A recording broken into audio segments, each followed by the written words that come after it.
بسم اللہ الرحمن الرحیم نحمدہ ونصلی علی رسولہ الکریم والحمد للہ رب العالمین۔ آج ہم ریاض الصالحین کے باب نمبر 40 باب بر الوالدین وصلۃ الارحام یعنی والدین کے ساتھ احسان کرنے اور رشتہ داروں کے ساتھ صلہ رحمی کرنے کے بیان، اس کا ہم 5واں حصہ پڑھنے جا رہے ہیں۔ اس کے 4 حصے آپ لوگ پڑھ چکے ہیں، تو اس کا آج 5واں یعنی آخری حصہ ہم پڑھیں گے۔ چونکہ یہ باب کچھ لمبا تھا اس لیے ہم نے اس کو اتنے حصوں میں تقسیم کر دیا۔ تو اس پورے باب میں آپ صلی اللہ علیہ وآلہ وسلم کی ان احادیث کو لایا گیا جس میں والدین کے ساتھ نیک سلوک کرنے کے بارے میں بتایا، اور اسی طرح رشتہ داروں کے ساتھ نیک سلوک کرنے کے بارے میں بتایا کہ صلہ رحمی کرنا کتنا عظیم الشان عمل ہے اور یہ اللہ اور اس کے رسول کو کس قدر پسند ہے۔ تو اس میں بھی آج ہم حضرت ابو عبداللہ عمر بن عاص کی حدیث سے شروع کرتے ہیں آج کا سبق۔ وعن ابی عبداللہ عمر بن العاص رضی اللہ عنہما قال سمعت رسول اللہ صلی اللہ علیہ وسلم جہارا غیر سر یقول ان آل ابی فلان لیسوا باولیائی انما ولی اللہ وصالح المؤمنین ولكن لهم رحم ابلھا ببلائها متفق علیہ واللفظ للبخاری۔ حضرت ابو عبداللہ عمر بن عاص رضی اللہ عنہما روایت فرماتے ہیں کہ میں نے رسول اللہ صلی اللہ علیہ وآلہ وسلم سے واضح الفاظ میں بغیر کسی اخفا کے یہ سنا کہ آپ صلی اللہ علیہ وآلہ وسلم نے ارشاد فرمایا فلاں کی اولاد میرے قریبی نہیں ہے، میرا دوست اور میرے قریبی اللہ ہے اور نیک ایماندار ہے، لیکن ان کے ساتھ قرابت داری ہے تو میں اس کو صلہ رحمی کے ساتھ تر و تازہ رکھوں گا۔ اس میں جو آپ صلی اللہ علیہ وآلہ وسلم کے یہ جو الفاظ ہیں ابلھا ببلائها، تو اس کو عام طور پر عرب رشتہ داری کے معاملے کے لیے یعنی رشتہ داری کو جوڑنے کے لیے جو محاورہ بولتے ہیں اس میں یہ الفاظ استعمال کیے جاتے ہیں۔ تو اس میں آپ صلی اللہ علیہ وآلہ وسلم نے فرمایا کہ میرے قریبی در حقیقت دوست تو اللہ اور اللہ والے لوگ ہیں، یعنی صالح مومن ہیں۔ فلاں میرا جو قبیلہ ہے وہ میرا رشتہ دار تو ضرور ہے لیکن میرا ولی اور دوست نہیں ہے۔ تو اب آپ صلی اللہ علیہ وآلہ وسلم نے تو اس قبیلے کا اس دل کا اظہار کیا ہوگا، لیکن راوی حدیث جو ہیں انہوں نے اس کو چھپا لیا، یعنی اس کا نام ذکر نہیں کیا۔ تو راوی نے جس کو چھوڑا ہے وہ کیا ہے، اس کے بارے میں کئی لوگوں کے کئی اقوال ہیں۔ بعض نے ابو لہب کا نام ذکر کیا اور بعض نے ابو سفیان کے بارے میں کہا اور بعض نے بنو ہاشم، یعنی مختلف قول ہے۔ لیکن اس میں بہرحال جو فرمایا لیسوا باولیائی، تو آپ نے اس بات کو واضح فرما دیا کہ میرا خاندان والوں کے ساتھ مالی امداد معاونت یہ سب کچھ تو ہے، لیکن اس کے علاوہ جو میرا روحانی اور باطنی تعلق ہے اور جو میری باطنی امداد ہے وہ میرے رشتہ داروں کی بجائے ان لوگوں کے ساتھ ہوگی جو مومن اور صالح لوگ ہوں گے، اگرچہ وہ میرے رشتہ دار نہ بھی ہوں۔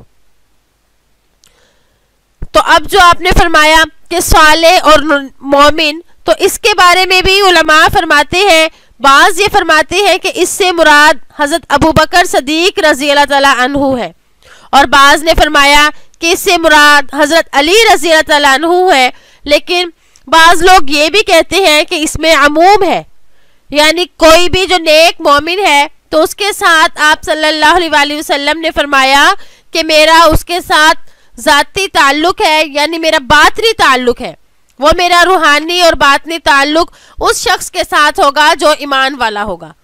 تو اس سے رشتہ داری کے بارے میں معلوم ہوا کہ اگرچہ رشتہ دار ایسے ہوں کہ ان کے ساتھ ہمارے روحانی تعلق نہ بھی ہو، یعنی ہماری روحانیت ان کے ساتھ نہ بھی ملتی ہو، تب بھی رشتہ داری کو توڑنے کا حکم نہیں ہے، اس صورت میں بھی رشتہ داری کو جوڑا جائے گا، دنیاوی اعتبار میں ان کا خیال کیا جائے گا۔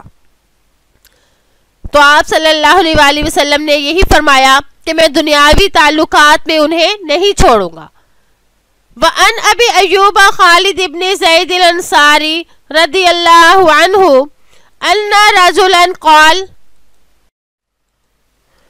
یا رسول اللہ صلی اللہ علیہ وسلم اخبرنی بعمل يدخلني الجنة فقال النبي صلی اللہ علیہ وسلم تعبد اللہ ولا تشرک به شیئا وتقیم الصلاة وتؤتی الزکاة وتصل الرحم، متفق علیہ۔ حضرت خالد بن زید انصاری رضی اللہ عنہ بیان کرتے ہیں کہ ایک آدمی نے عرض کیا یا رسول اللہ مجھے کوئی ایسا عمل بتا دیجئے جو مجھے جنت میں داخل کروا دے اور جہنم سے دور کر دے۔ تو اس پر آپ صلی اللہ علیہ وآلہ وسلم نے ارشاد فرمایا اللہ کی عبادت کرو، اس کے ساتھ کسی کو شریک نہ بناؤ، نماز قائم کرو، زکوٰۃ ادا کرو اور صلہ رحمی کرو۔ اس حدیث میں بھی آپ صلی اللہ علیہ وآلہ وسلم نے صلہ رحمی کرنے کی ترغیب دی ہے۔ اس میں دیکھیں صحابی پوچھتے ہیں اخبرنی بعمل، یعنی آپ مجھے ایسے اعمال کی خبر دیجئے جو مجھے جنت میں داخل کر دے۔ اخبرنی یعنی مجھے ان کے بارے میں بتائیے۔ تو آپ صلی اللہ علیہ وآلہ وسلم نے ان اعمال کی رہنمائی فرما دی جو جنت میں لے جانے والے ہیں۔ تو اس سے معلوم ہوا کہ جنت میں جانے کے لیے عمل کرنا ضروری ہے، یعنی اگر اعمال نیک ہوں گے تو جنت میں داخلہ ممکن ہوگا، خالی تمناؤں اور آرزوؤں سے جنت جو ہے وہ نہیں ملے گی۔ آپ صلی اللہ علیہ وآلہ وسلم نے فرمایا تقیم الصلاۃ، یعنی عبادت کرو، نماز قائم کرو، اور اس کے بعد پھر یہ بدنی عبادت کا فرمایا، یہاں پہ مالی عبادت کا فرمایا، اور یہاں پہ رشتہ داری جوڑنے کا یعنی حقوق العباد کے بارے میں فرمایا، یعنی تم عبادات بھی کرو، حقوق اللہ بھی ادا کرو، حقوق العباد بھی ادا کرو، یہ اعمال ہوں گے تو تم جنت میں جاؤ گے۔ وتصل الرحمہ، یہ اس کا تعلق اس باب کے ساتھ ہو گیا کہ اس میں صلہ رحمی کا حکم دیا گیا۔ وعن سلمان ابن عامر رضی اللہ عنہ عن النبی صلی اللہ علیہ وسلم قال اذا افطر احدکم فلیفطر علی تمر فإنه برکہ فإن لم یجد تمرا فالماء فإنه طہور۔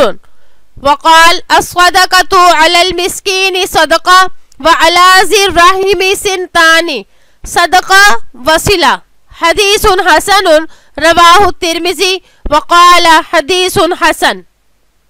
حضرت سلمان بن عامر رضی اللہ نبی کریم صلی اللہ علیہ وآلہ وسلم سے روایت نقل کرتے ہیں کہ آپ صلی اللہ علیہ وآلہ وسلم نے ارشاد فرمایا جب تم میں سے کوئی شخص روزہ افطار کرے تو وہ کھجور سے افطار کرے، اس لیے کہ اس میں برکت ہے، لیکن اگر کھجور میسر نہ ہو تو پانی سے افطار کرے، اس لیے کہ پانی پاکیزہ ہے، اور فرمایا مسکین پر صدقہ کرنا صرف صدقہ ہے اور رشتہ دار پر صدقہ کرنا دگنا ثواب ہے، ایک صدقے کا دوسرا صلہ رحمی کرنے کا۔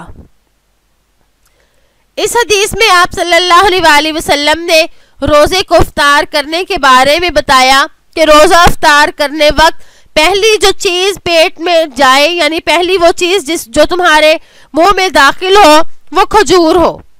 بہتر یہ ہے کہ کھجور کے ساتھ روزہ افطار کیا جائے۔ تو بعض لوگ اس کے بارے میں یہ فرماتے ہیں چونکہ معدہ خالی ہوتا ہے تو اس کو کوئی ایسی چیز چاہیے جو فوراً سے طاقت بن کے تمام جسم میں دوڑ جائے۔ تو میٹھے میں یہ طاقت ہوتی ہے کہ وہ جلدی سے طاقت کو فراہم کرتا ہے، تو اس لیے میٹھا کھایا جائے یعنی کھجور کھائی جائے۔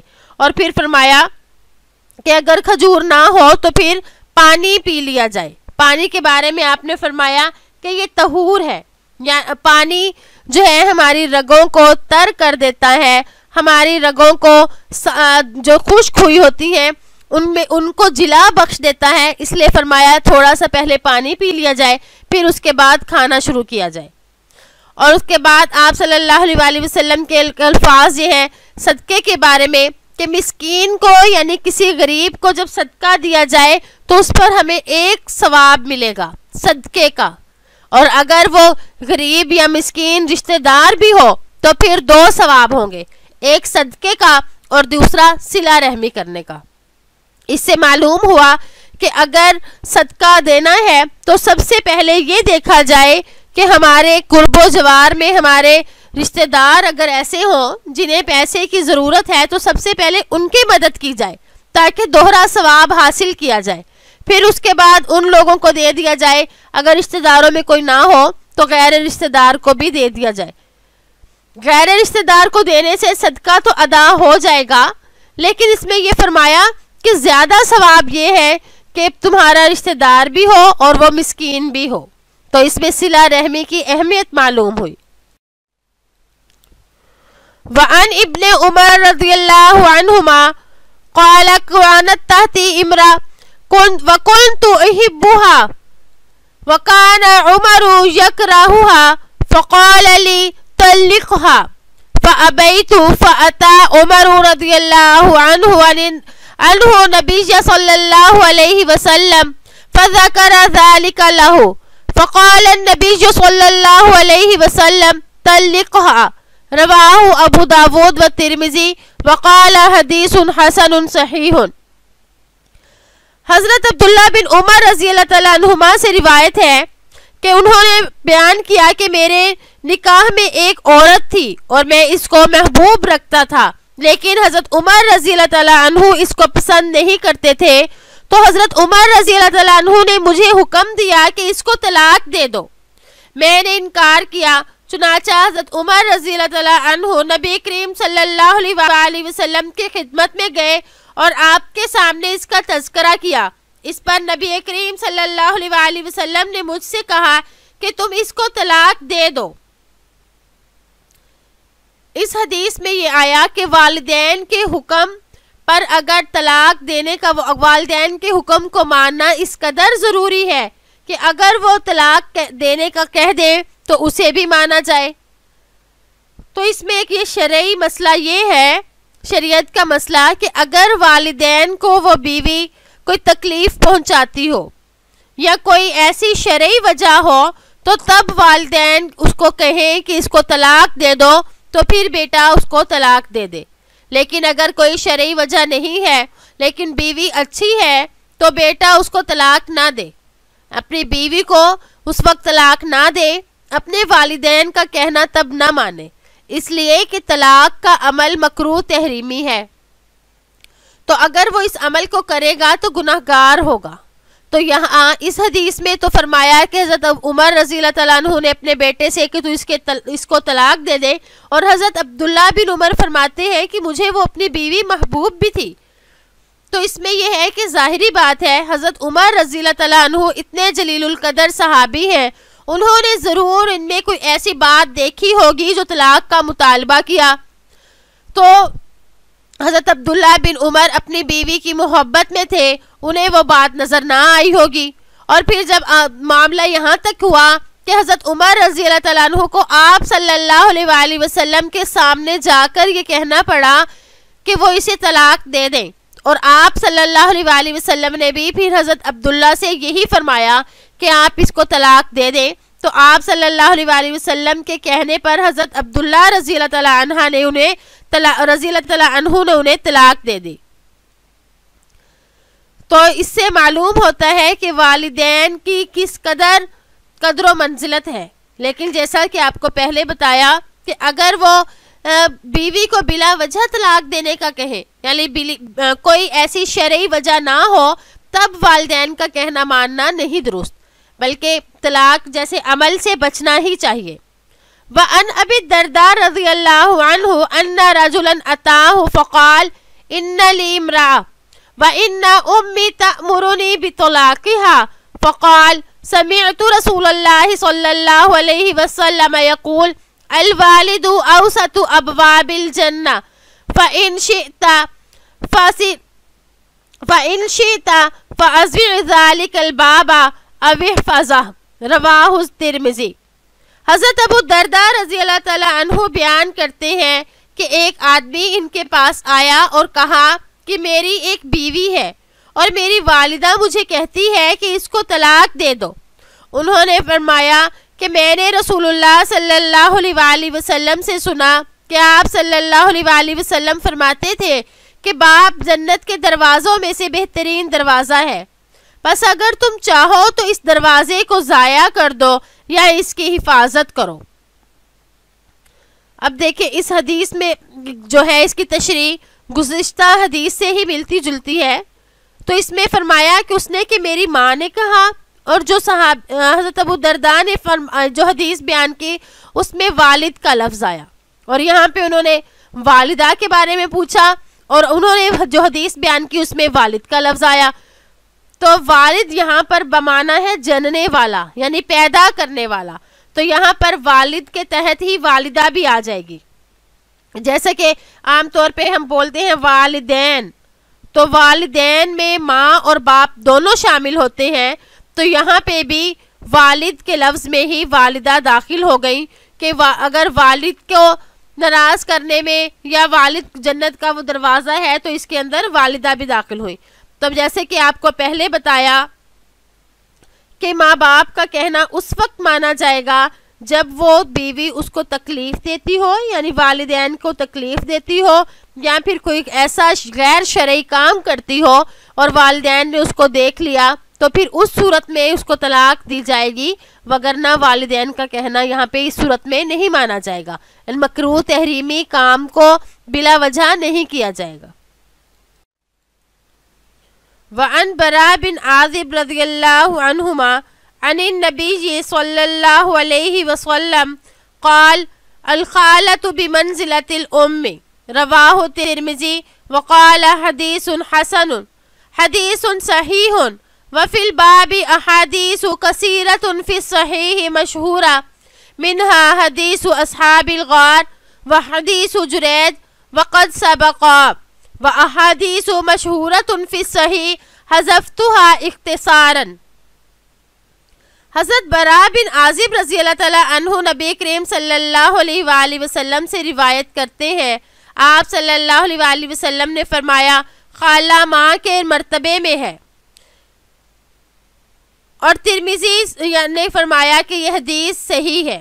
اس باب میں کثرت کے ساتھ حدیثیں صحیح بخاری میں موجود ہیں اور معروف و مشہور ہیں۔ ان حدیثوں میں سے اصحاب الغار کی حدیث اور جریج راہب کی حدیث گزر چکی ہے۔ کئی مشہور حدیثوں کو بطور اختصار کے حذف کر دیا۔ ان حدیثوں میں یعنی جن میں اور بھی والدین کے بارے میں ذکر کیا گیا کہ والدین کی فرمانبرداری کرنے پر کس قدر ثواب ملے گا اور والدین کی نافرمانی کرنے پر کس قدر گناہ ملے گا، اس طرح کی کئی احادیث فرماتے ہیں کہ میں نے ان کو اختصار کی غرض سے حذف کر دیا، ورنہ اس باب کے تحت بہت سی احادیث ہیں۔ جیسا کہ فرمایا اصحاب الغار، اس سے مراد وہ حدیث ہے جب غار کا منہ بند ہو گیا تھا اور اس میں 3 افراد موجود تھے، تو ان تینوں نے اپنے اپنے نیک اعمال کا واسطہ دیا تھا کہ اللہ یہ ہم نے نیک اعمال تیری وجہ سے کیے ہیں، تیری رضا کے لیے کیے ہیں، اور ہمیں اس مصیبت سے نکال دے۔ تو اللہ تعالیٰ نے پھر غار کے منہ کو کھول دیا۔ تو ان تینوں میں سے ایک کا عمل جو تھا اپنے والدین کے ساتھ نیک سلوک کرنے کا تھا، کہ وہ حد درجہ والدین کے ساتھ نیک سلوک کرتا، اپنے والدین کو ہر کسی سے مقدم رکھتا، یہاں تک کہ اپنے بیوی اور اپنے بچوں سے بھی اپنے والدین کو اس نے مقدم رکھا۔ سب سے پہلے دودھ انہیں پلاتا، پھر اپنے بچوں کو پلاتا۔ تو اس طرح کا یہ جو قصہ ہے، یہ قصہ بخاری میں بھی آتا ہے، تو اس میں مراد یہ ہے۔ اور اسی طرح حدیث جریج جو ہم پہلے پڑھ چکے ہیں کہ جریج راہب تھا اور وہ اپنی عبادت میں اس قدر مشغول تھا اپنی نماز میں کہ اس کی والدہ نے اسے بلایا تو اس نے جواب نہیں دیا۔ تو یہ والی حدیث بھی ہم پڑھ چکے ہیں۔ اس سے مراد یہ دونوں حدیثیں ہیں کہ ان میں والدین کے بارے میں ذکر کیا گیا، لیکن امام نووی فرماتے ہیں کہ اختصار کی غرض سے ان جیسی حدیثوں کا میں نے ذکر نہیں کیا۔ وحدیث عمر ابن عبسہ رضی اللہ عنہ الطویل المشتمل على جمل كثيرة من قواعد الإسلام وآدابه سأذكر بتمام إن شاء الله تعالى في باب الرجاء. قال في دخلت على النبي صلى الله عليه وسلم بمكة يعني في أول النبوة فقلت له ما أنت؟ قال نبي. فقلت وما نبي؟ قال أرسلني الله تعالى. فقلت بأي شيء أرسلك؟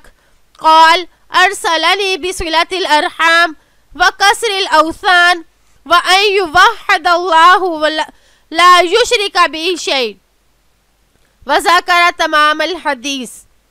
اور ان سب میں زیادہ اہمیت کی حامل عمر بن عبسہ رضی اللہ عنہ کی حدیث ہے جو بہت طویل ہے. اسلام کے قواعد اور آداب کے لحاظ سے بہت سے جملوں پر مشتمل ہے. عنقریب میں اس کو باب الرجاء میں مکمل طور پر ذکر کروں گا انشاءاللہ. جس حدیث میں عمر بن عبسہ رضی اللہ تعالیٰ عنہ نے بیان کیا میں نبوت کے ابتدائی دنوں میں نبی کریم صلی اللہ علیہ وآلہ وسلم کی خدمت میں مکہ میں حاضر ہوا. میں نے آپ سے عرض کیا آپ کون ہیں؟ آپ نے فرمایا نبی ہوں. میں نے پوچھا نبی کون ہوتا ہے؟ تو آپ نے فرمایا اللہ نے مجھے پیغمبر بنا کر بھیجا. میں نے عرض کیا کیا چیز دے کر آپ کو مبعوث فرمایا؟ تو آپ نے فرمایا اللہ پاک نے مجھے بھیجا ہے کہ صلہ رحمی کی جائے، بتوں کو توڑا جائے، اللہ کو ایک سمجھا جائے، اس کے ساتھ کسی کو شریک نہ ٹھہرایا جائے. اور مکمل حدیث کو ذکر کیا، یعنی تمام جو حدیث ہے وہ اس کو اس وقت لے کر آئے. تو اس میں انہوں نے یہ بتا دیا کہ جو یہ حدیث آئی تھی کہ خالہ کا درجہ ماں کی طرح ہے. حضرت برا بن عازب نے یہ فرمایا کہ خالہ بمنزل ماں ہے کیونکہ خالہ اور ماں ایک ہی درخت کی دو شاخیں ہیں. تو خالہ کے ساتھ حسن سلوک کیا جائے تو اس میں بھی بہت زیادہ اجر و ثواب ہے. تو خاص طور پر اگر والدہ کی وفات ہو جائے تو اپنے خالہ کے ساتھ احترام قدر اور ان کی بہت زیادہ ان کے ساتھ صلہ رحمی کی جائے تو پھر اس کو اتنا ہی اجر و ثواب ملے گا جس طرح کے والدہ کے ساتھ نیک سلوک کرنے پر اجر و ثواب مرتب ہوتا ہے. تو اس میں آپ صلی اللہ علیہ وآلہ وسلم نے صلہ رحمی کے بارے میں فرمایا اور اسی طرح یہ فرمایا کہ آپ صلی اللہ علیہ وآلہ وسلم سے جب انہوں نے پوچھا حضرت عمر بن عبسہ نے کہ آپ کو کس چیز کے ساتھ بھیجا گیا، یعنی آپ کس چیز کا حکم دیتے ہیں، تو اس میں بھی آپ نے فرمایا ارسلنی بصلۃ الارحام. تو یہاں پر بھی صلہ رحمی کی اہمیت معلوم ہوئی کہ صلہ رحمی کرنا کس قدر اہم ہے. تو اللہ تعالیٰ سے دعا ہے کہ اللہ تعالیٰ ہمیں صلہ رحمی کرنے کی توفیق عطا فرمائے. ہم لوگ اس سے بہت زیادہ غافل ہوتے جا رہے ہیں اور اس پر اتنی توجہ نہیں دیتے. تو آپ صلی اللہ علیہ وآلہ وسلم کی اس قدر احادیث اس کے بارے میں موجود ہیں کہ ہم صلہ رحمی سے قطع نظر کر ہی نہیں سکتے. اور صلہ رحمی نہ کرنے پر کتنے زیادہ گناہ کے بارے میں بتایا گیا کہ اگر کوئی صلہ رحمی نہ کرے تو اللہ تعالیٰ اس سے ٹوٹ جاتا ہے. تو اللہ تعالیٰ ہمیں صلہ رحمی کرنے والا بنائے نہ کہ اس کو توڑنے والا. امید ہے کہ آپ کو آج کا سبق اچھی طرح سمجھ آ گیا ہوگا. السلام علیکم ورحمۃ اللہ وبرکاتہ.